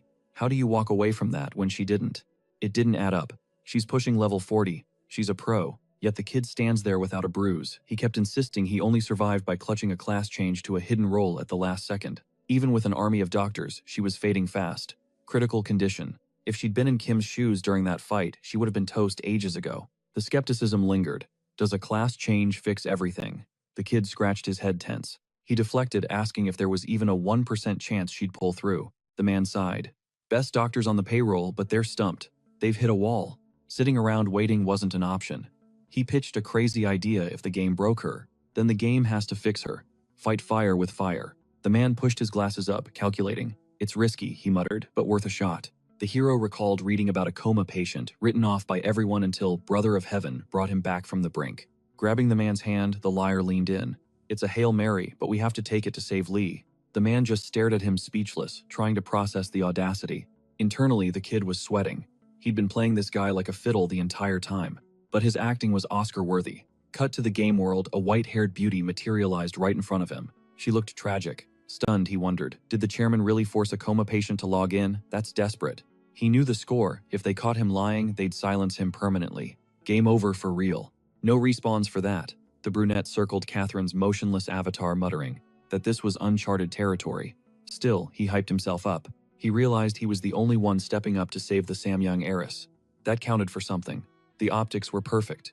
Everyone could see him bending over backward to help Miss Lee. He traced a finger along her jawline, deciding to leave her with a little parting wisdom before he logged off. Making a goofy face, Kim whispered, "Better brace yourself, Sleeping Beauty. Things are about to get wild." He started giggling, calling himself a total genius, while the chairman's daughter stood there frozen like a statue. He knew he had to carry her literally, but how do you move a player who can't even walk? A twisted light bulb flickered in the clever fighter's brain while his goblin minion stood by tongue, lolling out like a deranged puppy, ready to follow any command. A few seconds later, Catherine started moving, and Chul-so figured that if he just dragged her along, the whole mess would sort itself out. The long-nosed little freak looped a rope around the girl's neck and marched forward, and surprisingly, she kept pace without missing a beat.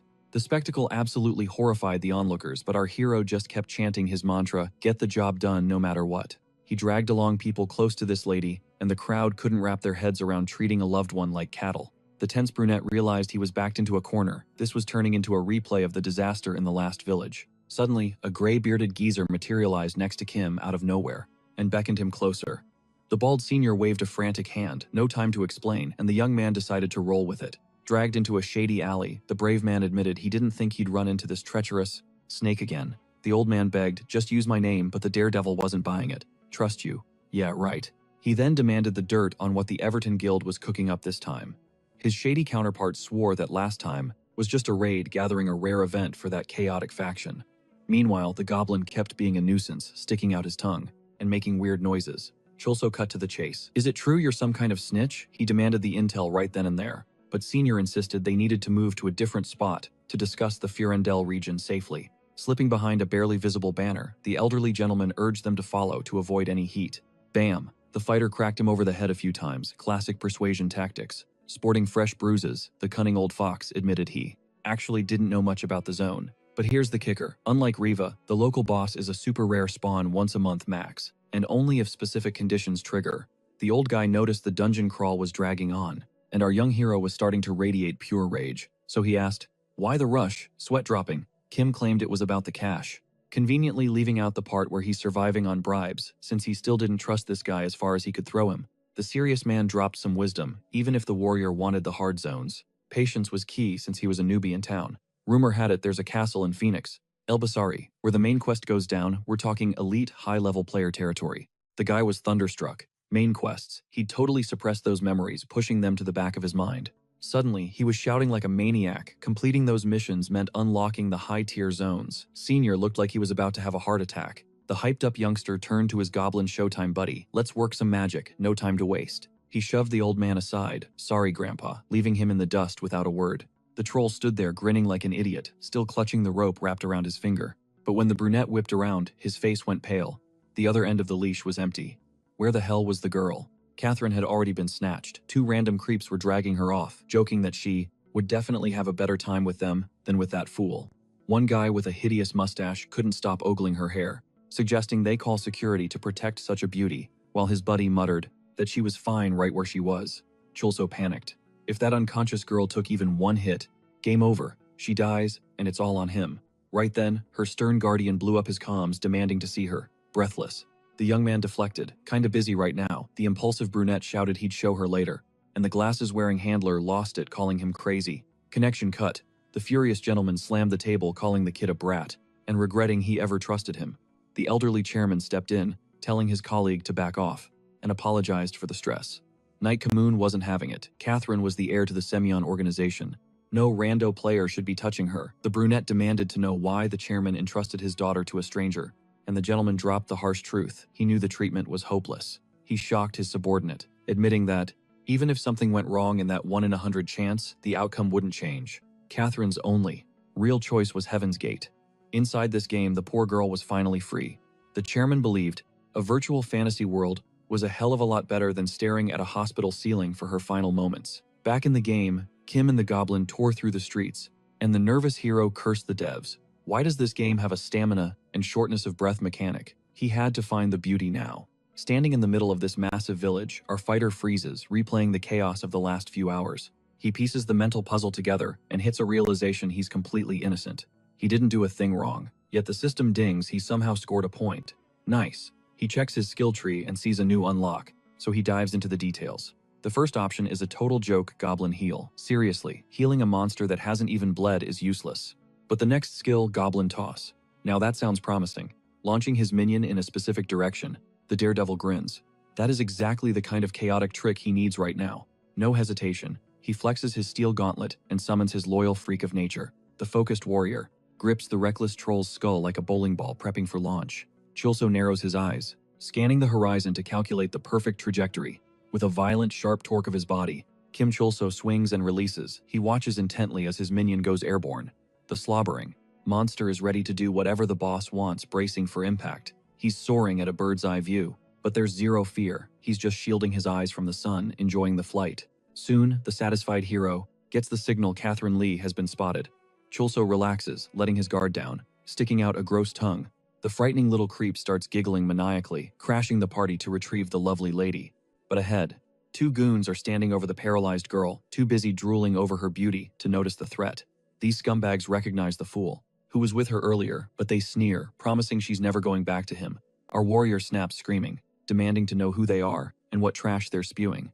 The air crackles, a fight is absolutely inevitable. The guy with the ugly mustache claims they're just two handsome knights whose hobby is rescuing damsels in distress.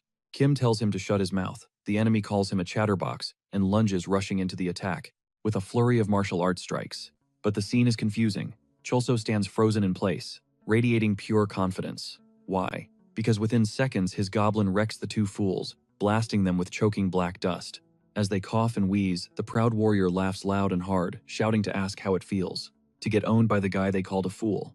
Dead silence. But the noise attracts an ironclad guard, standing nearby, who instantly goes on high alert. Acting fast, the hero hogties the immobile Catherine Lee again, dragging her along the ground by a heavy rope. The stern law enforcer barks a vicious shout.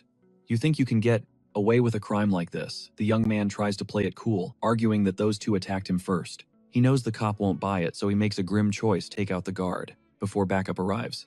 The nimble goblin coils to strike, but suddenly, a wild interruption. The cheerful old-timer Cinderella pops up, slapping a hand on Kim's shoulder. "I've been looking everywhere for you, kid," he says, leaving Cholso totally confused. The man whispers that killing a cop leads to messy consequences, so they need to work together. The cunning schemer starts buttering up the guard, talking about how hard the officer works day and night. The fighter watches, wondering what the old guy is hiding behind his back. Suddenly, the bearded man whips out a heavy sack of gold, shocking the officer, whose eyes bulge out of his head. But twist, the knight grabs the old man by the collar and drags him away, shouting, "How dare you bribe an honest man?" The elderly gentleman gets a system notification: favor decreased. Crime committed. Stunned Kim Cholso realizes the truth: this old guy is a saint. He just took the fall and got arrested to save Kim.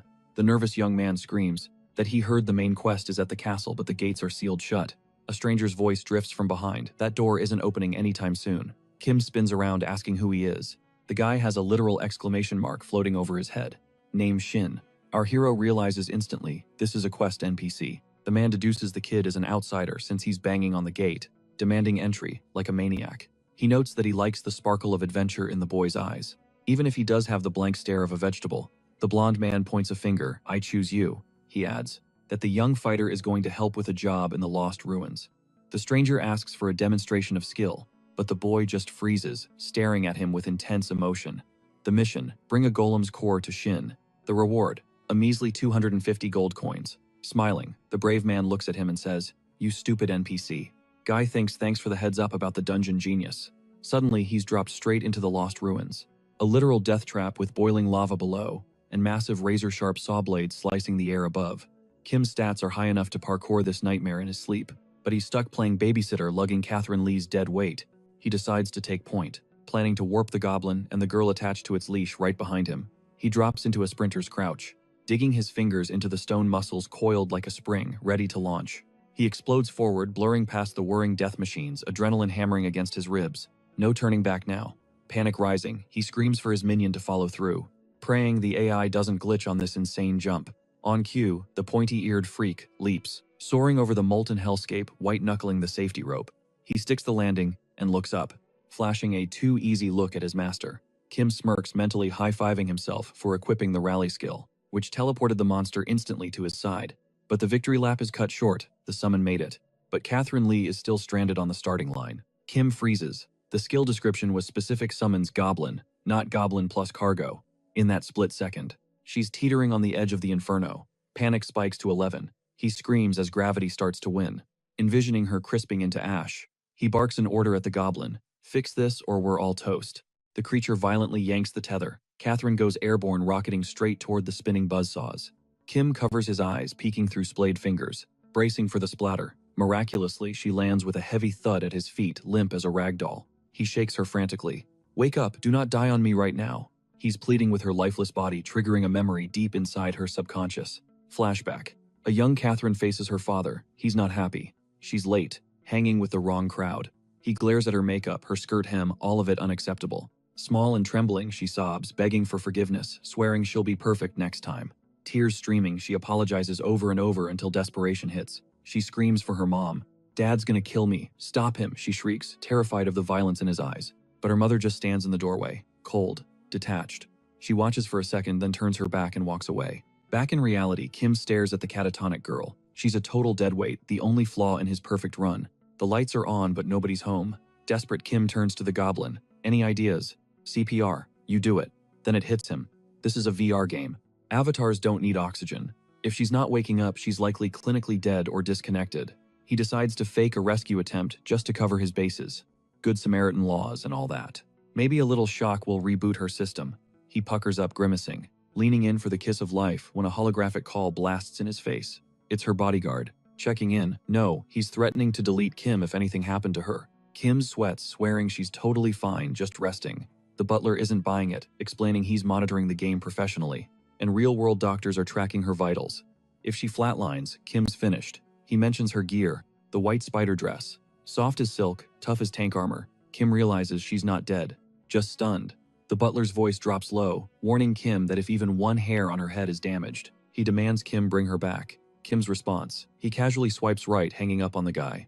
The bodyguard stares at the call-ended notification, fuming. Back in the dungeon, Kim checks if the goblin caught that intel.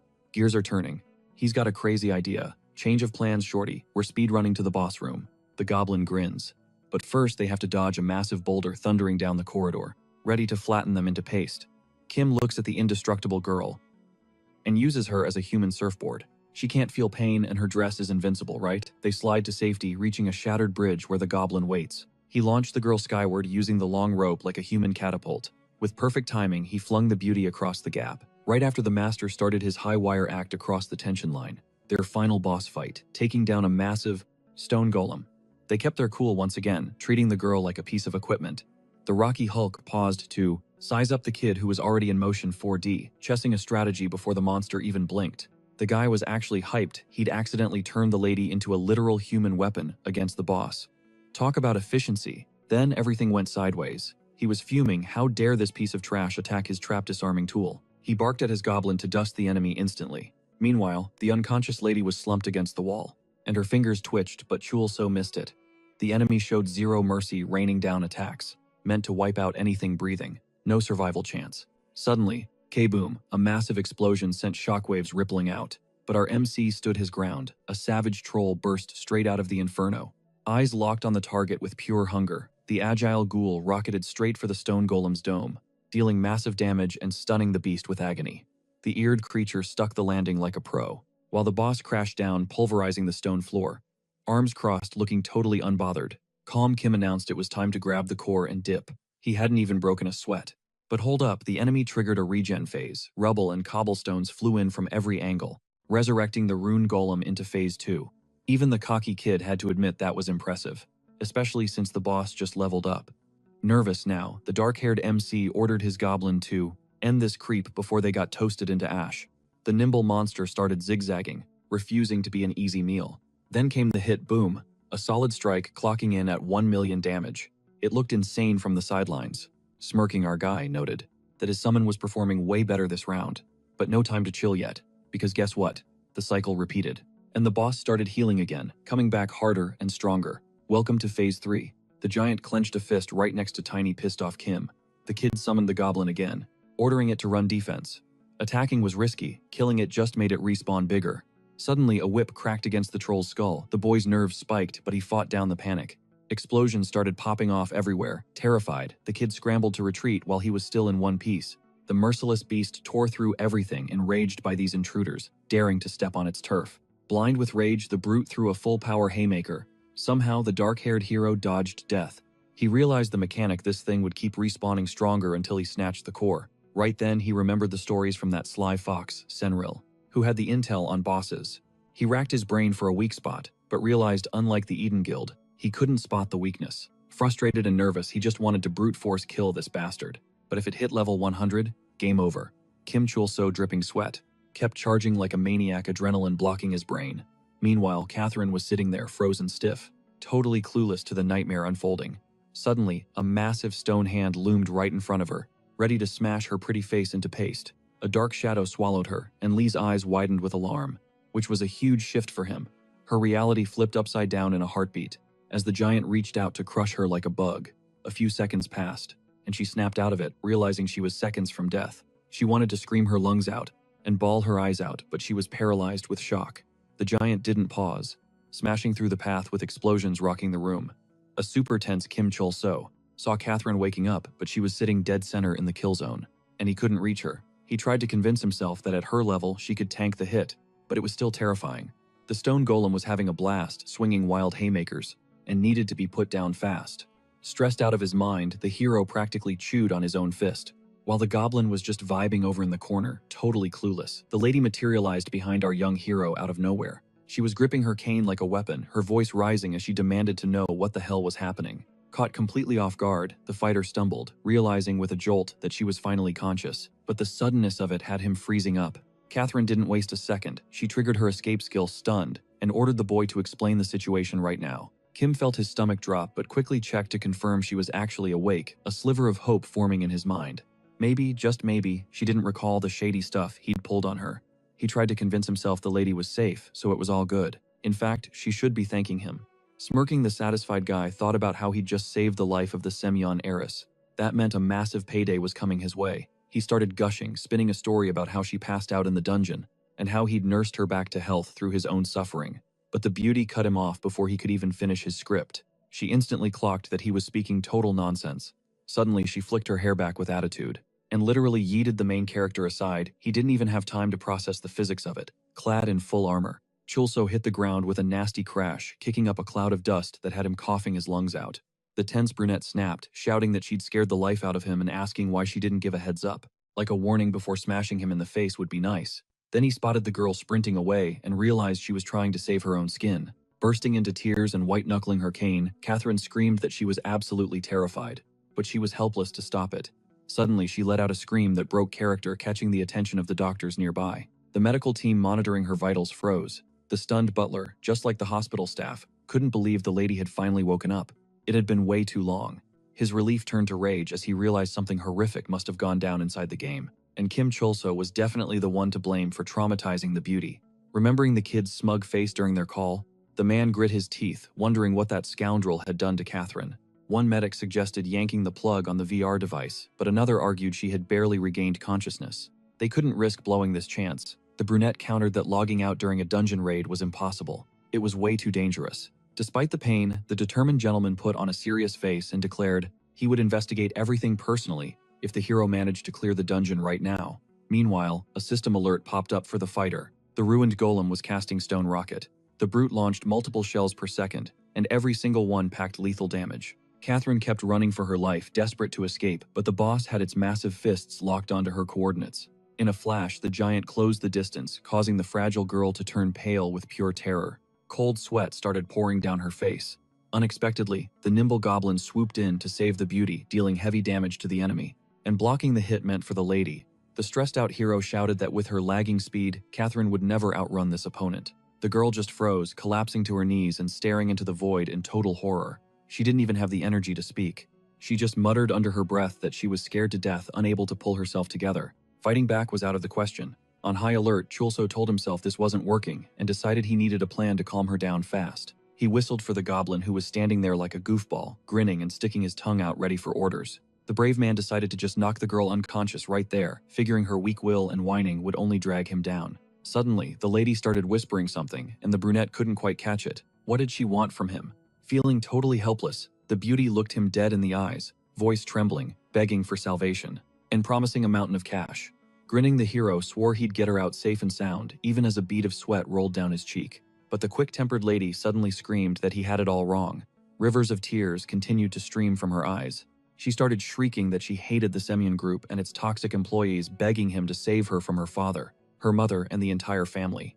This revelation stunned the young man, stopping him from jumping to conclusions. He just listened in silence. Clutching her head, the sobbing girl confessed she didn't want to be beaten anymore, like she always had been. The stern butler stepped up, threatening to hunt the scoundrel down if he didn't show him the lady immediately. The hero ordered the goblin to buy them some time so they could escape the merciless golem. He instantly grabbed his club. Discouraged, Kim asked what he was supposed to do if the man didn't trust him and thought he was the villain. Forcing Catherine's face into a smile with his fingers, he gave a creepy grin and asked if trust wasn't the most important thing. Switching into business mode, the daredevil smooth-talked the butler, assuring him the lady was perfectly fine, no need to hit the panic button. But the brunette was totally confused. He couldn't wrap his head around how Lee wasn't freaking out. She was awake and alert, meaning that earlier collapse was just a temporary seizure. Pushing up his glasses, the butler admitted he had misread the room and basically told the young man to get the hell out of the dungeon. Word on the street was his guardianship gig was over, but Chulso wasn't vibing with that news at all. Putting on a tragic face, Kim claimed he had just shaved 10 years off his life and couldn't help the lady anymore, unless she kept her promise and paid up. Wiping tears, the girl confessed she had capped there was no money. That triggered his temper instantly. The anti-hero laid it out cold. If Catherine didn't cough up the cash, he'd snitch to the butler that she was faking her recovery, and he'd squeeze a reward out of the Semyon group himself. Panicking, the lady offered to strip off her top-tier legendary gear, but only if he kept his mouth shut. Tense Chulso asked the million-dollar question. How much gold would fencing this loot bring? She shot back that he'd be an instant billionaire. Deal sealed. The fighter clapped his hands and ordered his goblin to get on the grind. The monster stood there, drooling, totally frozen, while the level 5 golem locked eyes with him. Stunned, the hero told his minion to just draw aggro and stall, while he wrecked the environment, letting the enemy power level to 170. Panic set in. The brunette bolted, screaming that they were about to get turned into paste if that bruiser landed a hit. Suddenly, boom, someone unleashed an exploding icicle skill, freezing the giant solid. Confused, the hero saw the boss stop moving and figured the threat was neutralized. Ice-cold Catherine had frozen the boss and screamed at him, asking if the fool was going to fight or just stand there like a statue. The fearless lady yelled that the boy and his pet needed to run like now because the target was about to thaw out. Seconds later, the ice cracked and the creature unleashed a roar that made it clear nobody was getting out alive. The trio sprinted at full speed, trying to keep their cool and not lose momentum. Up ahead, a tense Kim spotted a door safety was just a dash away. They relied on a taut, thick rope to bridge the gap. Caught off guard, Catherine Lee was once again treated like a prop by the main character, but before she could process the betrayal, she was flung sideways, a sharp pain shooting through her neck, while Chulso and the troll kept pushing forward. Alerted by her screams, the brunette glanced back, but his brain couldn't compute the chaos. The terrified lady begged for help as gravity sucked her toward the massive golem. The young man froze, totally clueless on how to handle a girl falling into the epicenter of doom. This wasn't like the last escape. The kid was running on empty, zero stamina left. Fighting back tears, the sweaty warrior tried to hype himself up to save Catherine this time, but the math didn't add up. He knew if she got tagged by a level 175 golem, there was nothing he could do. Survival instinct kicked in, the coward kept running, ignoring Lee's desperate screams. He never looked back. Triggered, she remembered her cold-hearted mother who stood by while her father beat her. Realizing Chulso was just another abuser. Lying in the dirt, the lady accepted her fate. No knight in shining armor was coming. Death was incoming. Suddenly, the monster's hand was shredded by a flurry of deep cuts. In the same beat, debris exploded everywhere as a warrior with a sword charged through the dust. A blonde guy in a yellow cloak pulled a total superhero landing, saving the exhausted lady at the buzzer. Gritting his teeth, Kim Chulso recognized the new player he'd seen this guy in the city. It was the cheerful Shin, realizing the rookie had survived a long time, but now the real carry was here. The hero realized there was no golem core. Attacking it blindly was just buffing the boss. It was a scripted event. If a player is losing, an NPC spawns to clap the enemy and save the day. The fighter felt zero pain from a level 50 hit earlier, proving the game was rigged to prevent accidental deaths. Swordsman Shin was about to deliver the final judgment on the raging golem, but the young man decided he wasn't about to let the NPC steal his glory. Without warning, the brave rookie rushed in to attack the Titan himself. The brunette watches in shock as a fireball blindsides the fighter while he's busy trash-talking, screaming, "Take that like a maniac." Our guy is completely shook because literally seconds later, that NPC gets ragdolled across the arena like a kicked soccer ball. It's actually hilarious watching Shin scream victory lines, even though he's face-planted in the dirt, absolutely wrecked but refusing to quit. Zero fear in his eyes, the blonde lunatic charges back in with a massive jump attack, but the Hulk is way ahead of him. The stone giant tanks the featherweight strike, slamming the guy's head into the wall before he can deal a single point of damage. As the fighter keeps yapping, a nervous Kim scans his stats. He's level 70, but he's hopelessly outclassed. The ruined golem starts at rank 40, but here's the twisted logic. If a player tries to brute force it, they'd get crushed by a level 45 mob. Even if the warrior wins, the enemy respawns stronger, so the outcome is rigged. Usually a high-level NPC spawns in to one-shot the boss and save the day. That exploit worked before because nobody ever dragged the giant all the way to rank 171. But now, the game has changed. Chulso is fuming as the battle stalls out, while Shin is stuck in a loop, repeating his victory catchphrase.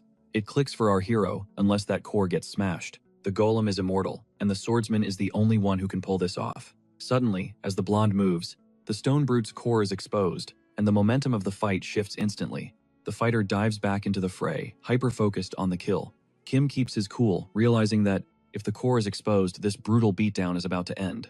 Laughing like a psycho, the brave fighter opens his mouth to brag that he barely broke a sweat, but the golem's massive fist is already incoming, aiming to take his head off. Out of nowhere, the goblin enters the chat. He unleashes his stone-throwing skill, dealing massive critical damage.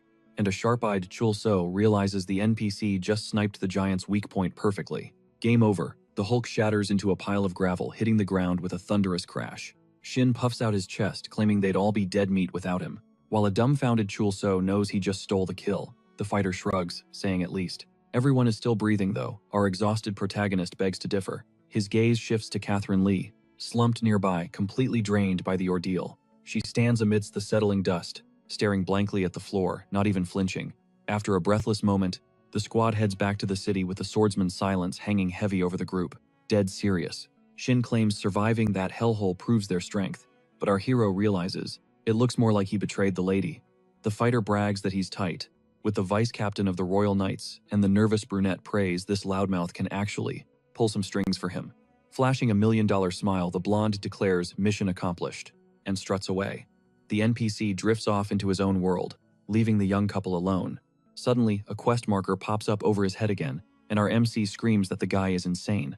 The discouraged youth stares at the bot, in total confusion, while Catherine stands there lost in her own headspace. The brave man clenches his fist inside the iron gauntlet, fighting back a wave of guilt. He snaps, screaming at the top of his lungs, that this is on him because he assumed the girl was awake. Suddenly, a knight materializes in front of them, zeroing in on the lady with a stony expression.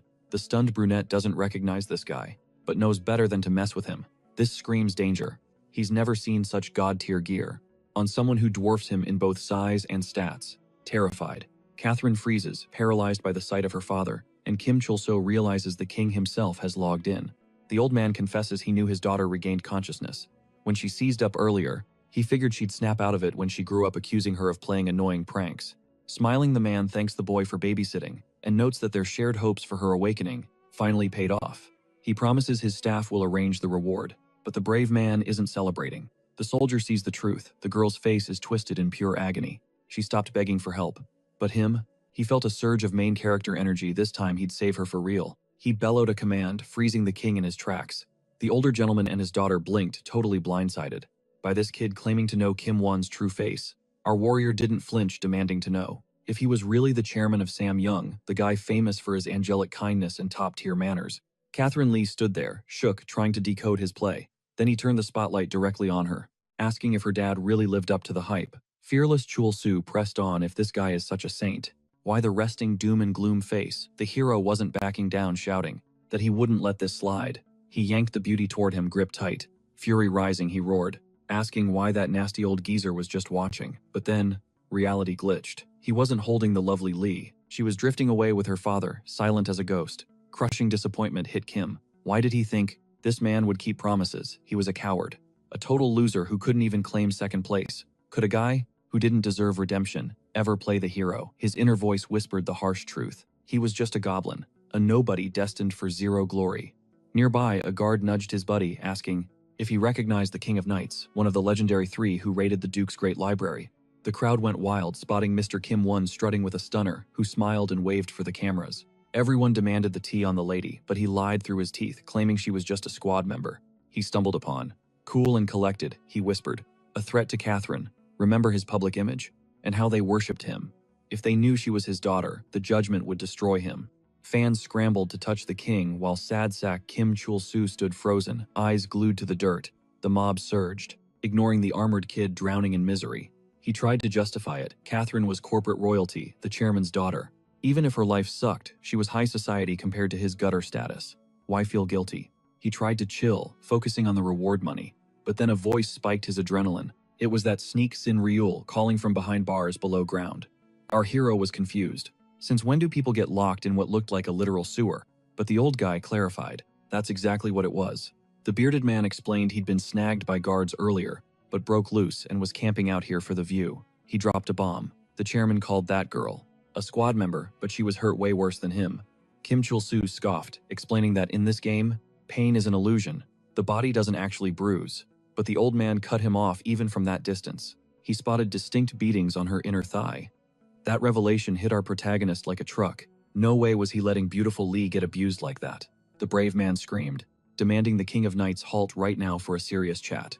Dead in front of the crowd, the warrior branded him a worthless piece of trash. Talk about a bold move. The kid didn't stop, asking if public kidnapping was legal now, right in front of witnesses. He shouted, that the rich really have zero conscience. Unfazed by the roast, Kim Won just smiled, replying that he had no clue what the boy was yapping about and suggested he zip it. Kim pulled a face, asking if the guy thought his CEO title meant the laws of physics didn't apply to him. Then he dropped the nuclear option on the crowd, declaring that the stunning woman next to the old geezer was actually his girlfriend. He doubled down, adding they'd been an item for a long time. Catherine was so shook she let out a massive scream. A bystander gasped. If that's true, it's a massive scandal. But his friend pointed out there's zero proof, and corporations love spinning fake news. The